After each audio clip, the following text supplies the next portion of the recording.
的心痛我没法说，未读的消息，先见的时候你喜欢多，风吹的消息，灵魂的潮汐，消失的晚霞，你的心思我不能猜透，痛坏的枝桠。Halo semuanya para penggemar Donghua BTTH yang ganteng cantik imut manis baik hati dan kurang sombong, mari kita bahas spoiler BTTH epicnya setelah perjalanan jauh yang sangat menguras tenaga pikiran, hati dan sebagainya. Sioyan tiba juga di wilayah 4 pavilion yang begitu Sioyan dambakan dan nantikan.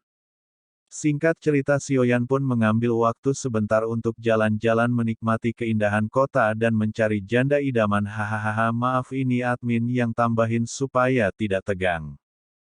Sioyan pun melanjutkan berjalan-jalan di kota sambil mendengarkan curahan hati para penduduk yang menggibah tentang makanan yang berada di pavilion.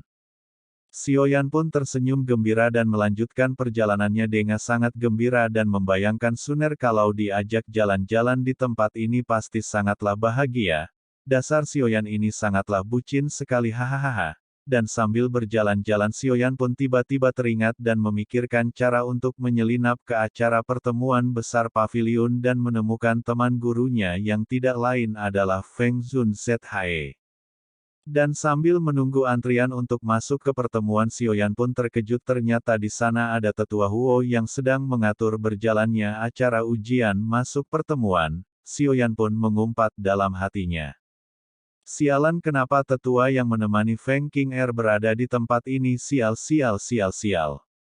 Sioyan pun akhirnya mundur dan berada di tengah penonton untuk menyembunyikan dirinya dari tetua Huo yang menyebalkan itu. Dan tiba-tiba ketika Sioyan mundur dan membalikan badannya ternyata tetua Huo menepuknya dari belakang karena merasakan aura Sioyan yang tak biasa. Sioyan pun mencoba mengelabui tetua Huo dengan mengelak kalau dia kesini cuma mencari seseorang, tidak ada niatan yang lain. Dan tetua Huo pun tak asing dengan suara Sioyan, dan tiba-tiba tetua Huo pun dengan ekspresi kesal membuka jubah Sioyan dengan paksa. Dan terkejut ternyata itu benar memang Sioyan dan keduanya pun sama-sama terkejut dan panik. Dan Sioyan pun memiliki ide yang menarik dan dia pun berteriak dengan keras, tolong ke orang mesum. Tanda seru. Dan tetua Huo pun begitu panik dan semua orang yang mendengar teriakan Sioyan pun berdatang dan menyalahkan tetua Huo yang dengan tidak sopan membuka jubah orang lain. Sioyan pun akhirnya kabur dan meninggalkan kerumunan dan tetua Huo yang mesum itu. Singkat cerita akhirnya Sioyan pun sampai di tempat pertemuan besar 4 pavilion. Dan terdengar suara yang sangat ribut dan gemuruh di dalam pertemuan 4 pavilion. Sioyan pun akhirnya masuk ke pertemuan itu dan terbengong dan terkejut akan luar biasanya pavilion bintang jatuh yang punya hubungan dengan guru Sioyan. Dan Sioyan pun terkejut dengan kedatangan 4 ketua pavilion yang mempunyai aura yang kuat.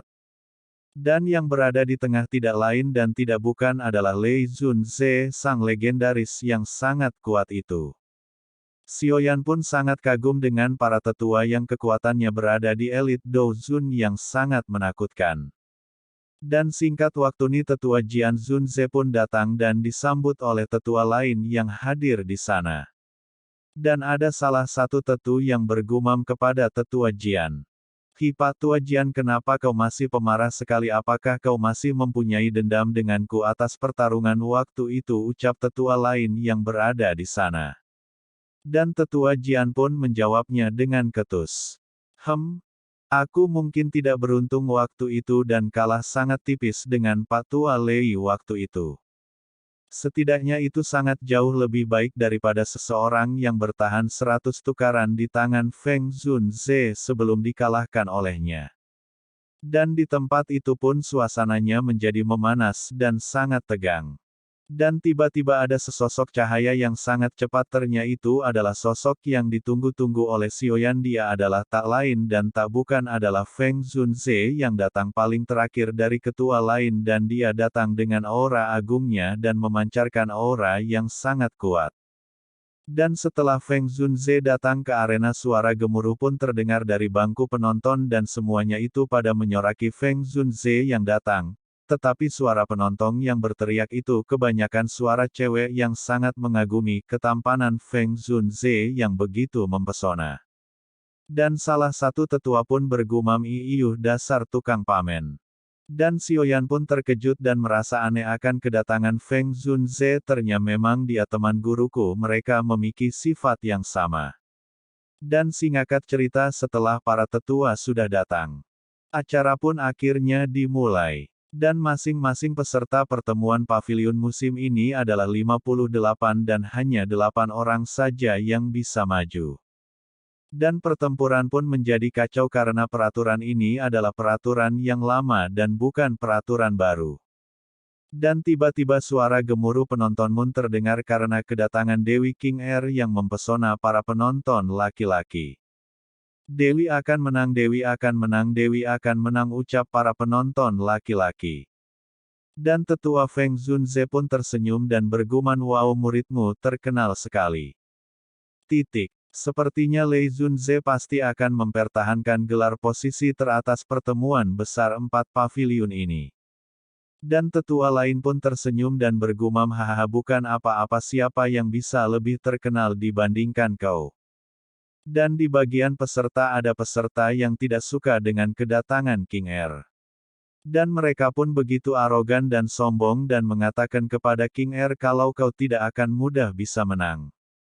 Kembali lagi di tempat duduk Sioyan yang tampak antusias dan sangat menikmati jalannya pertandingan yang akan dimulai, tetapi tiba-tiba Sioyan pun terkejut akan sesuatu dan itu adalah Lin Yan yang hadir dan mengikuti pertandingan. Sioyan pun bertanya-tanya bagaimana dia bisa mengikuti pertandingan ini. Oke, akhirnya setelah sekian purnama menunggu tiba juga pertandingannya. Dan ternyata pertandingan kali ini pertandingan gaya bebas tanpa peraturan yang ketat. Singkat cerita, Lin Yan seperti biasa dia sangat barbar dan tak sabaran, dia pun mulai menyerang dan menantang yang paling kuat, sungguh luar biasa ini Lin Yan. Dia pun mengeluarkan teknik yang aneh yang membuat Sioyan terkejut dan merasa aneh dan jijik dengan teknik Lin Yan yang barusan. Dan selanjutnya Lin Yan pun terpental karena terkena serangan dari salah satu peserta yang kekuatannya lumayan kuat. Singkat cerita, setelah Lin Yan terpental, tiba-tiba dia terkena serangan dari peserta lain yang tidak dia kenal dan serangan itu terkena di bagian dada kirinya dan Lin Yan pun meringis kesakitan dan memuntahkan darah segar dari mulutnya dan yang menyerang Lin Yan pun merasa senang karena mendapatkan mangsa baru. Dan tak lama dari itu Lin Yan pun bangun dan menyerang balik dan mengeluarkan kekuatan yang mengarah ke peserta yang menyerangnya tadi dan tiba-tiba duar-duar Lin Yan pun jatuh dari ketinggian dan merasakan dokinya menyebar yang membuat dia kelelahan dan terjatuh. Dan tiba-tiba serangan demi serangan yang mengenai Lin Yan, akhirnya Lin Yan pun menyerah terapi tanpa diduga serangan yang melesat kepada Lin Yan pun tak dihentikan oleh peserta itu dan tiba-tiba ketika serangan itu sudah mau mengenai Lin Yan, akhirnya tanpa diduga Sioyan pun menyelamatkan Lin Yan dan masuk ke tengah-tengah pertandingan. Sioyan pun berkata, "Dian sudah menyerah, tetapi kenapa kamu menyerangnya dengan serangan yang tajam?" Apa semua orang di pavilion Yellow Spring itu sangat keji dan tak berperasaan. Dan peserta yang berasal dari pavilion Yellow Spring itu pun terlihat kesal dan sangat emosi kepada Sioyan, dan orang itu pun mengeluarkan kata-kata mutiara yang sangat pedas terhadap Sioyan. San Sioyan pun berbalik badan dan mengatakan maaf kepada para tetua yang menyaksikan jalannya pertandingan. Dan Sioyan pun mengatakan kepada para tetua bahwa yang salah adalah Wang Chen karena telah mengabaikan peraturan yang ada. Dan tampak tetua pavilion bintang jatuh itu pun sangat tertarik dengan Sioyan yang muncul secara tiba-tiba. Dan gemuruh penonton pun terdengar dan para peserta lain pun juga bertanya-tanya siapa orang ini yang berani masuk ke pertandingan ini. Dan ada juga yang khawatir akan keselamatan Sioyan karena sudah mengganggu pertandingan. Dan ketua pavilion Yellow Spring itu pun jari geram dengan Sioyan karena sudah mengganggu jalannya pertandingan dan dia juga harus diberi hukuman 50 pukulan tongkat petir supaya dijera dan sebagai contoh untuk yang lain. Dan ada tetua lain yang bertanya kepada Feng Zunze tentang pengganggu ini. Dan Feng Zunze pun akhirnya angkat bicara semua ini terjadi atas ada alasan tersendiri jika mau menghukum kita harus adil dan menghukum keduanya. Dan ayo semuanya kita mundur selangkah ke belakang dan membiarkan orang ini pergi dengan temannya dan melanjutkan jalannya pertandingan bagaimana menurut kalian semua ucap Feng Zunze yang memberikan keputusan yang adil untuk semuanya. Dan tiba-tiba tetua pavilion Yellow Spring berbicara kamu bisa dimaafkan karena sudah menghela pavilion Yellow Spring tapi karena kamu sudah terlanjur masuk ke dalam arena maka kamu tidak bisa pergi dan harus melawan muridku di sini jika kamu bisa selamat dari sini maka akan aku maafkan semua kesalahanmu tetapi jika tidak makan nyawamu sebagai gantinya.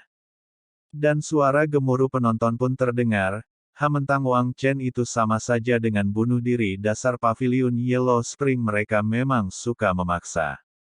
Singkat cerita Lin Yan pun berterima kasih kepada pemuda yang menyelamatkannya tapi Lin Yan tak tahu kalau pemuda itu adalah Xiaoyan. Xiaoyan pun berbalik dan berbisik kepada Lin Yan woi Lin Yan aku adalah Xiaoyan dan Lin Yan pun terkejut sekali mengetahui hal itu. Dan singkat cerita akhirnya Lin Yan pun mengajak Xiaoyan untuk pergi. Dan setelah Xiaoyan akan pergi tiba-tiba Wang Chen membuat provokasi kepada Xiaoyan. Dan tiba-tiba Xiaoyan pun berhengis seketika dan berkata Lin Yan tunggulah aku di sini sebentar aku akan melumpuhkan bajingan tengik ini dahulu karena sudah menghina guruku. Akhirnya Wang Chen pun melancarkan serangannya kepada Xiaoyan secara membabi buta dan Xiaoyan pun menghindarinya dengan sangat mudah. Lin Yan pun berteriak Xiaoyan, dan tiba-tiba salah satu peserta mulai menyadari kalau pemuda itu adalah Xiaoyan, dan beralih ke obrolan para ketua pavilion yang sedang menggibahkan Xiaoyan. Feng Zunze pun mulai sangat tertarik dengan Xiaoyan karena dia menyembunyikan kekuatannya. Dan tetua pavilion Yellow Spring bergumam memangnya kenapa kalau dia menyembunyikan kekuatannya. Kecuali jika dia berada di tingkat Douzong, Xiaoyan pun sudah mulai panik karena kalau dia terus bertarung seperti ini maka identitasnya akan terbongkar, dan Xiaoyan pun mencoba untuk mengakhiri pertarungan ini dengan cepat dan lalu pergi. Dan setelah Xiaoyan mengeluarkan serangannya Wang Chen pun terkejut ternyata dia berada di tingkat Douzong. Tertawa pun terdengar dari salah satu tetua hahaha dia benar-benar seorang Douzong kau kena sial tetua Yellow Spring. Dan cerita pun pindah ke Wang Chen yang terpental karena serangan Xiaoyan. Wang Chen pun bertanya siapa kau dari mana asalmu. Xiaoyan pun berdiri tegak dan menjawab hahaha kalau kau bersujud pada guruku untuk meminta maaf aku akan mengampuni nyawamu ucap Xiaoyan dengan tegas kepada Wang Chen. Dan tiba-tiba Wang Chen pun bangkit dan berteriak jangan mimpi kau bocah ingusan biadab kau sambil mengeluarkan aura dan kekuatan yang sangat kuat. Wang Chen pun mulai emosi kepada Xiaoyan San di sini Lun Xiaoyan pun tak mau kalah dalam hal kekuatan akhirnya Xiaoyan pun mengeluarkan energi yang sangat kuat dan mengerikan dan bentrokan dua kekuatan hebat pun tak dapat terhindarkan. Dan akhirnya Wang Chen pun kalah karena terkena api surgawi Xiaoyan yang sangat panas dan mengerikan. Dan Wang Chen pun terluka parah dan terjatuh ke bawah. Dan teriakan pun keluar dari mulut tetua pavilion Yellow Spring Chen teriakan tetua Yellow Spring dengan sangat keras. Dasar bocah sialan berani sekali kau melukai muridku. Dan Feng Zunze pun tak ambil diam dia pun tersenyum dan berkata Huang Kuan Zunze ku harap kau tak mengingkari kata-katamu ucap sang legenda Feng Zunze. Dan waktu pun berpindah kepada Xiaoyan yang mengatakan pada para tetua kalau dia sudah memenuhi perjanjiannya dan menang dan selamat tinggal ucap Xiaoyan pada para tetua pavilion. Dan tiba-tiba Wang Chen atau Chen pun tertawa kecil ke arah Xiaoyan aku tahu siapa kau kamu adalah Xiaoyan ucap Chen sambil tertawa dan terbata-bata karena terluka terkena serangan Xiaoyan. Dan abis hahaha bersambung dulu ya saudara-saudara sekalian. Terima kasih atas waktunya jangan lupa like komen dan share dan subscribe yang paling penting karena itu adalah gratis. Saya doakan rezekinya lancar jaya jaya jaya jaya。渐渐的心痛我没法说，未读的消息，先见的时候你喜欢躲，风吹了消息，灵魂的潮汐。消失的晚霞。